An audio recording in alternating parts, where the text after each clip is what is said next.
Good morning, everybody. Happy Monday. Welcome back to the Wave Your Flag podcast. Today, it's just me hosting, but I am joined by a very special guest, Noelle Diamond. And y'all, if I sound tired today, it is because I woke up at 7:30 and totally did not play Pacopia for 2 hours straight before recording this when I should have been sleeping in more. So we're not going to judge me for that. Again, it's something I did not totally do.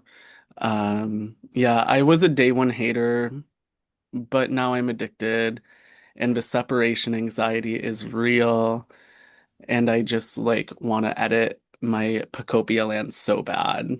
Anyways, let's get to the interview. How are Sure. you doing, Noel? I'm so good. How are you? I'm doing well. So I was gonna, you were supposed to host a brunch today, a I Britney was. brunch, It but it got was. canceled. It But did. what song, I really wanted to go, honestly, we were contemplating getting tickets and then you said that it ended up getting canceled. But Sure. what lip syncs were you planning to do? Like what songs? I hadn't fully decided yet. I will say I do Britney quite often. And so when I planned this brunch, I messaged the other queens and I was like, I'm gonna let you guys choose all of your songs first because I will do any Britney song. I was probably gonna do a mix with Stronger. I really wanted to do that. Yeah. Probably maybe Womanizer. If no one was gonna do Toxic, I feel like someone has to do Toxic, and so I would have stepped up to the plate. And then I had a whole group number, like almost like a roulette, except it was planned, like we would know the songs. Yeah. Basically like a mega mix of songs for us to just sort of like all pop in for like the finale, which would have been fun. But yeah.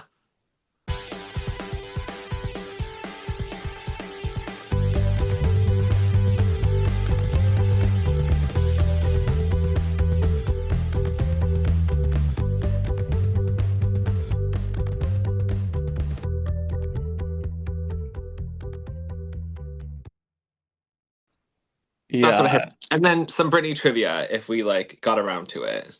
Because I love all of that. But Yeah, I hope she turns things around, to be honest, because yeah, I hope so too.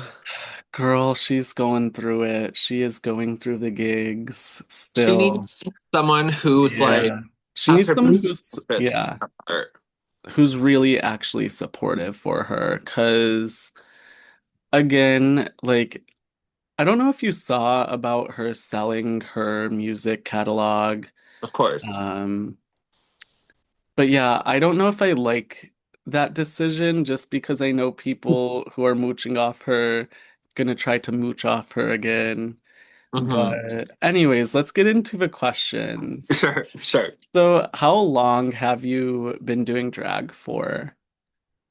Um, okay, so I've been doing drag for over 10 years. Like 10 and a half years, I would say.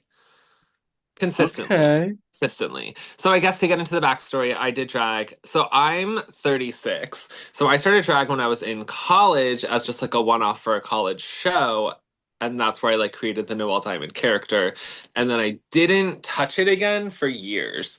And then I started again in 2025. I did it and then have been consistent with it for the past like 10 and a half Yeah. years. Where did you get the name Noelle Diamond? Okay, so my college was doing a drag show for just, any students who wanted to try it out. It wasn't Yeah. anyone who had any sort of experience or was like good at it. And so I signed up, and so I needed a character. Um, I don't really remember. I think honestly, one of my coworkers, her middle name was Noelle, and I just thought it was like a pretty name and also relatively unique. And so that's sort of what led me to that, I think. And then I don't know, Diamond, I guess probably because it was just like a sparkly type of thing. I will say originally, so like I think it was spelled Noel for Noel. And Mhm. then I realized pretty early in that it looks like Neil Diamond. Um, if you look at it quick. And so then I added in the extra L and E at the end of Noel to, I don't know, make it stand out a little bit more. Yeah. But Love that. that's where that name came from, I guess. So, well, I was gonna ask what inspired you to start doing drag, but I guess having that opportunity at college or anything else. Yeah, sure. So Yeah, okay, so yeah, so I came up with the name Noelle Diamond, whatever, when I was in college, and yeah. then I think 2 years in a row I did their show, but like that was the only performing I did, and then I didn't touch it for a few years, and then I started going to drag shows at Waterworks for like their Wednesday night shows, not to perform, but just to watch. And so I was Hmm. with my friend for about a year, and I had thought about it, but didn't know if I really wanted to like get back into it or not. And then one of the queens who was hosting had like someone drop out of a show, or I don't know, something happened and she like had an emergency where she needed someone to perform and was basically I was like, you know what? Wouldn't it be really funny if my friend came to pick me up to bring me to this like drag show and then I was like in drag and was like in the show and he like didn't know about it. Um and so it was literally a spur of the moment like that day decision of like, okay, wait, let me do it. And so then I just used the same name that I already had. Um and it was supposed to be just like a one-off thing, like for fun. Yeah, But then what happened is like so I did that show and then someone like saw me and was like, "Oh wait, I need a queen for this other show. Like, would you do that?" And I was like, "I guess so." And that can only happen so many times before now you're just a drag queen for 10 and a half years hosting your own show. So that's kind of how I got into that. So it was supposed to just be like a joke for fun, but the joke is still going. So, but that I guess is what got me into it. yeah. Do you have like a drag family? Like, what's Um, the drag family tree for you? Sure. So I don't have a drag family. So I sort of just like I'm a pretty independent person, and so I just started like learning on my own. I mean, I definitely like got tips and tricks from other queens when I was starting out, but none that I would necessarily like claim as like a drag mother. Hmm. I did a lot of like YouTube tutorials and things like that and just sort of experimented with stuff. Plus I had a background in theater, and so I had some expertise leading into it, but I don't have a drag family and I don't have drag kids. I mean, I've like put people into drag before, done their makeup a few times, but no one that I would like claim to my lineage, if you will. So I'm just sort of a standalone orphan, and that's okay with me. I'm content with that storyline. You're not gonna claim typhoid? I'm kidding. No, she's her own little entity. And also I feel like a Yeah, child is born, but typhoid was summoned by somebody yeah. by accident, and that is her origin story. So I won't touch that. That's fine. We can Speaking host it, but Uh, yes, you host a regular bingo event with Typhoid. What's your I do. favorite part about hosting bingo, and how did it go like this la I think you had it on Friday. We did. Or Yay. yeah. So we do it not every month, not every month. So this is the first one we've done for 2026. Um, but we'll do like a few spurts of like once a month for a few months. Um, no, it's fun. I like hosting with Typhoid. Her and I are very like different people, but also like work really well together. And so my favorite part of hosting Bingo with her is that I can just like be mean to her and bully her on the microphone, but like in a loving, endearing way. And so we just sort of like go at each other a little bit while we're hosting. But I appreciate that she's very talkative on the microphone. So she will like I basically do all the actual work, right? So I read off all of the numbers and like facilitate the entire gaming portion, and then she just like walks around on the microphone and makes like dumb jokes and like talks to people and like spies on people's like bingo boards and stuff. And so like the two of us like work well Yeah. together. So I can sort of like manage the game portion, and then she can manage like the emceeing portion of it. Yeah. Yeah. So last week I asked Typhoid if she would give you a read, but she refused, except for the fact that she said you didn't vote for her for Times Union's Best Drag Performer of the Year. That's That true. said, if you want to read Typhoid, here's your chance if you want to. No, I read typhoid to her face all the time. And that's just like my favorite thing to do with her. Yeah. Um, Okay, I did technically vote for her one time. I did tell her last year I voted for her like every single day. I was definitely like behind her for it the whole time. But then I was like 2 years in a row and I was like, that's a lot of like introductions that I need to say when I introduce you at bingo. And so I'm not gonna say TV, magazines, and two-time Times Unions winner. Like that's too many words. I'm not doing all of that. And so I was like, I don't 2026 and support. 2025. Yeah. No, I was like, I don't, I was like, I'm sorry, Typhoid. I support you as a person, but I do not support this decision. Um, but then she made me feel bad. So I did vote for her one of the days. One of the days, my vote was for her. That's all I'll say. See, I didn't even know you could vote like multiple days. I think Yes, I no, just it's, voted like once. yeah. Well, that's fine. Who'd you vote for? I completely forgot, to be honest. I Hmm. literally, like, no joke, forgot. That's fine. You don't have to share that information. But yeah, you can vote every day for I like voted for the drag queen that is gonna lower gas prices. period. That's Yeah. an amazing choice.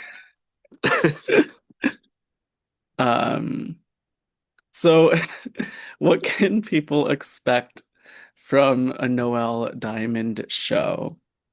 Sure.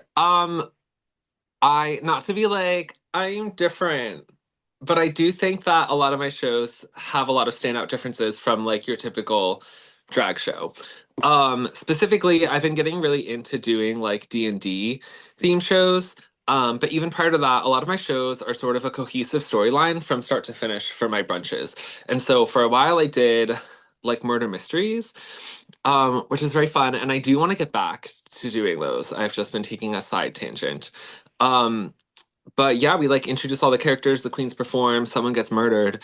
Um, Ooh. yeah, and then like while the show like progresses, there's like little clues that we give out to the audience. Those are also always very fun because like during the breaks, the queens can go up to the audience and like gossip with them, and sort of get like their insight into like who they think the killer is, which I always love because like never one time has there been an audience member who's like used any logic when making a decision. They're always like just going based off of the vibes. And I'm like, guys, I put like actual thought into like these clues and you're doing it based off of like, well, Typhoid seems suspicious because she was wearing that outfit. And I'm like, Okay, that is Typhoid always seems a little suspicious. That's the that's true. She thing. did die at the last one. So she Oh, was less suspicious, although I think yeah. somebody still thought it was her and that she like committed and that she was like the murderer of herself. She was stabbed in the head for it. She came out with a knife like sticking out of her head and they thought she did it to herself. Um but anyway, so yeah, so I don't know, I just sort of liked the idea of having a show just be like its own cohesive storyline. It's a full experience. It kind of ties all of the performances together. And then I started doing D&D shows last year and they were so much fun to do that I just like kept doing more and more of them and I will continue to do it. But it's a whole campaign, so I don't know if you're familiar with D&D too much, but all of the queens are their own sort of like different characters with the same like name. So like I keep the name Noelle Diamond. And we go on different quests and adventures, and all of those storylines connect together. So I have an audience of people who have been coming back for every single brunch to see how like the storyline progresses, but you don't have to. You could Yeah. just like one or the other, and the storyline does still make sense, but you sort of pick up on like the grander story if you like continue to come back for all the campaigns, Yeah. which I like didn't think was gonna happen. Like I did the first one thinking that like the audience would be different every time.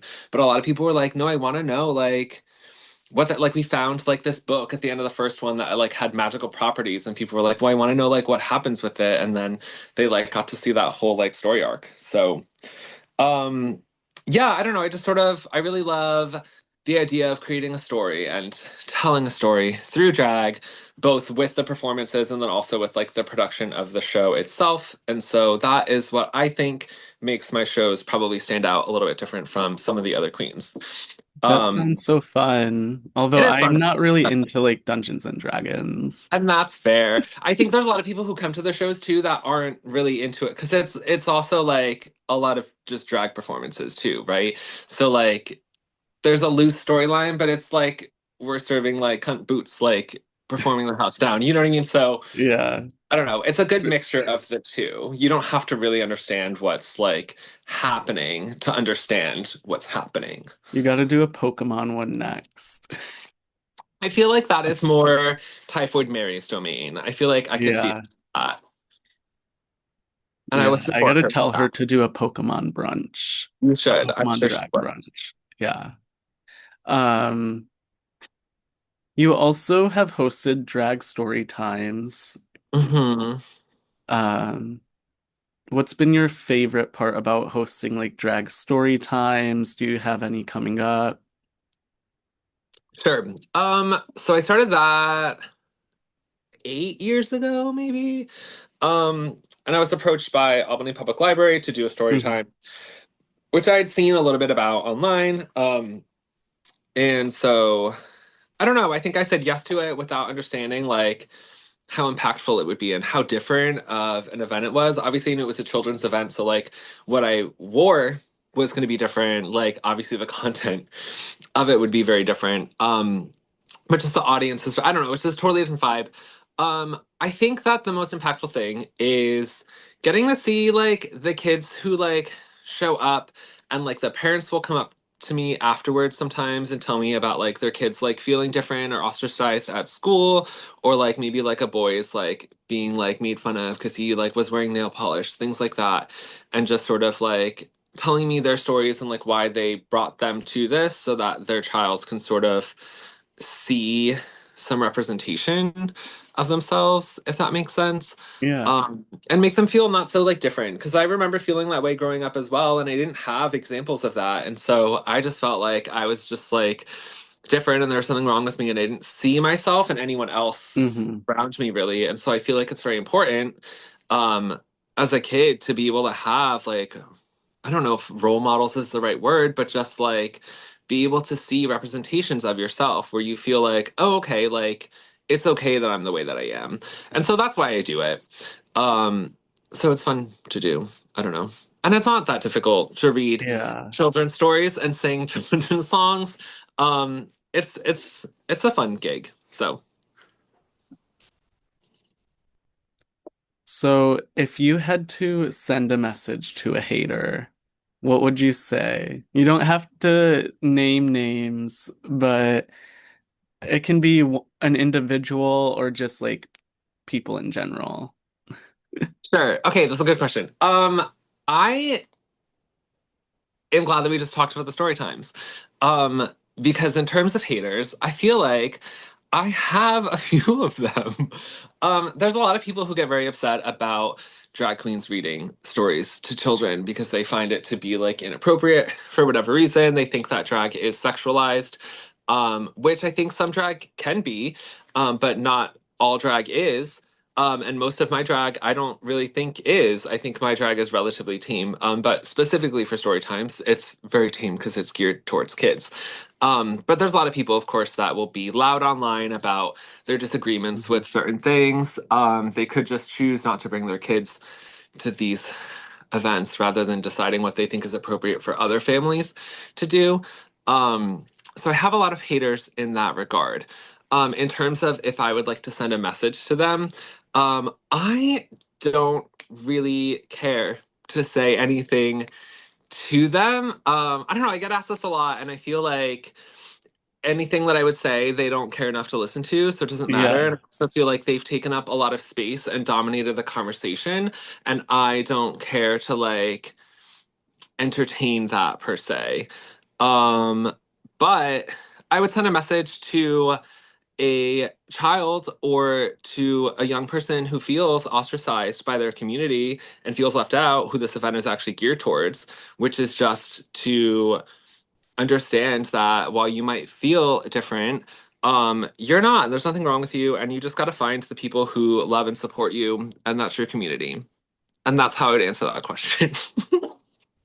Yeah, I always find it dumb the people that like hate on like story times and stuff. And it's like, okay, what's reading the Magic School Bus to a group of kids gonna do? Like, They're so scared of what they don't And understand. first of Yeah, all, these are the same people that take their kids to Disneyland, and half those characters are dudes.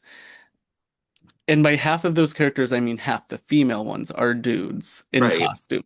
right. That itself is a little bit drag, not like, let's be real.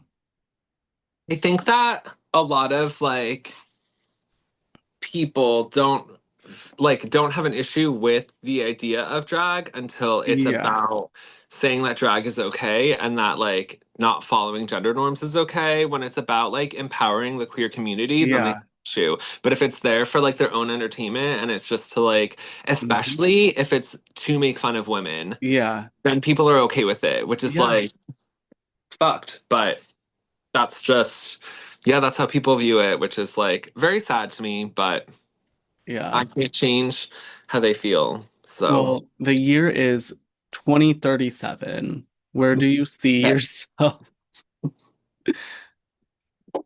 I don't have a strong answer for that. I don't know. Do I still see myself doing drag in 10 years? Maybe when I started drag, I didn't envision that I would still be doing it to this day.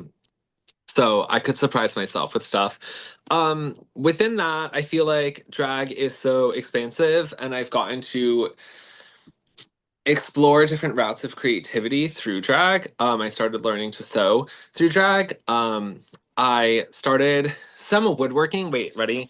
This is not that this is like this is a podcast, so people can't see it, but I like built a little like Barbie box for myself, and that's just chilling in my apartment because that's a normal thing for a person to do. I don't know, but I like a lot of like artistic things, so it's not just like makeup and performing. There's a lot involved in it, and so I would like to explore those routes. So whether or not that's like tied to drag or not, I still would like to do some sort of like show production, something with theater. Yeah. I write and produce a lot of music. A lot of my D&D shows have original songs that I've written for them. Ooh. I do plan on releasing at some point. Um, and so yeah, getting more into music maybe. I don't know, just definitely I will be doing something in terms of like creating some form of art, whether or not I am specifically the center of that as like the performer or I'm working on stuff for other people. I don't know. I guess we'll see. I guess we'll see. So you mentioned music. Who are some of your like current favorite artists to listen to? Well, obviously, like my go-to is always going to be Britney Spears. But I really love like Betty Who a lot, or like Carly Rae Jepsen. A lot of their music I wouldn't necessarily perform because I really love like upbeat, like strong beat Yeah. things. But in terms of just like chilling and relaxing, like I really love their sound. And what is your like go-to lip sync song if you're just like not feeling it and want to just like perform an easy song? Oh my God. Okay, so I don't ever do that. I feel like I always have to have some sort of like fucking like concept and like most of the performances I do have some sort of like costume tied to like a theme tied to like whatever. But if I had to, probably a Britney song. I'm just gonna keep repeating myself. But yeah, probably just some sort of like fun, upbeat, dancey pop song that I can have a lot of energy towards.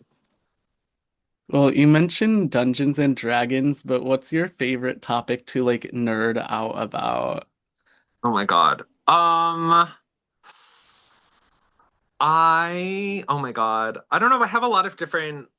I'm a jack of all trades, right? But then master Yeah. of Um, I don't know. I really like music production has been like a really big thing for me with like sort of exploring like layering sounds and things like that.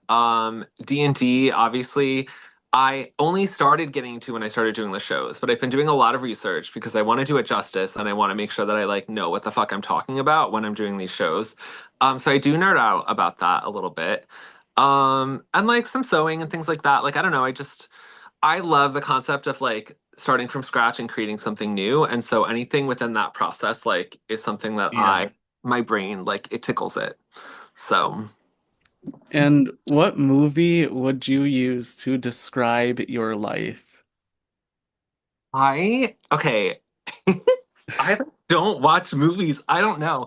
I my boyfriend makes fun of me because he's like, you've never seen like any TV shows he ever like references or actors and stuff. Like I genuinely I have no idea what he's talking about ever. And it's like really popular stuff too that like most people are supposed to know, but not I. I'm terrible at trivia. I'm terrible at all of that sort of stuff.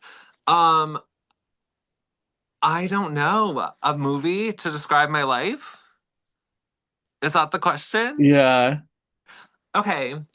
Um, this is a terrible answer, maybe. I'm gonna do the live action Scooby-Doo movies because I feel like it's like an adult movie, but it's also like very campy and childish. And like obviously that's my aesthetic as well. And they be getting to the bottom of the mysteries, and I do be doing that as well. So we'll go with that. That's my answer. Okay. And what's your favorite Britney song? Oh, I really love You Drive Me Crazy, the Stop remix. That's like my fave. But I really love all of them. I really just love like a really upbeat like country song. Hmm. And she just does that so very well. So all of them, but specifically Crazy. Yeah. Yeah. And what are some of the like regular events that you host so people can like know when to be available or when to like look online? Where can people find you? Yeah, for sure. I pretty much exclusively host shows at Bard and Baker. And I don't host them very often because they take a lot of work for me to put together all the shit that I have to do for them. But Barn and Baker has posted a calendar that has all of our bingos and our brunches. Um, my next show that I host is not until June, which is like a Pride brunch hosted with Typhoid Mary. And then I start my next D&D campaign starting in July. And so then I'll have July, August, September to tell a whole like story arc of stuff. And then I think I take a little break and then I have one more show in like December. So I have a skinty year this Yeah. year.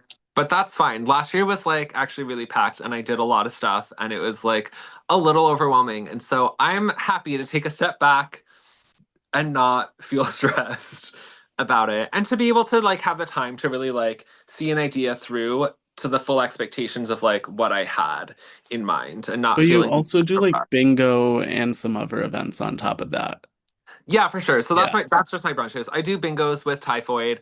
The calendar for that is up at Barn and Baker as well. Pretty much if there's a drag bingo, it's gonna be hosted by Typhoid and I, Yeah. unless us can't make it for some reason. And then in June, I'll have a somewhat busy season because I'll have story times too. So I'll be at Albany Public Library. I think it's the first Saturday in June, and then I'll be doing Kinderhook Pride, where I do a story hour, and then they have their Pride celebration. So like I think the story hour like starts it, and then we like march from the library to like their center square.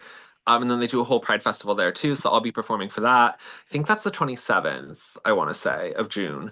So I do a few other events, and if people ask me to do stuff, like sometimes I'll say yes, sometimes I'll say no because I'm lazy. But yeah, so I'll have a few different things going on.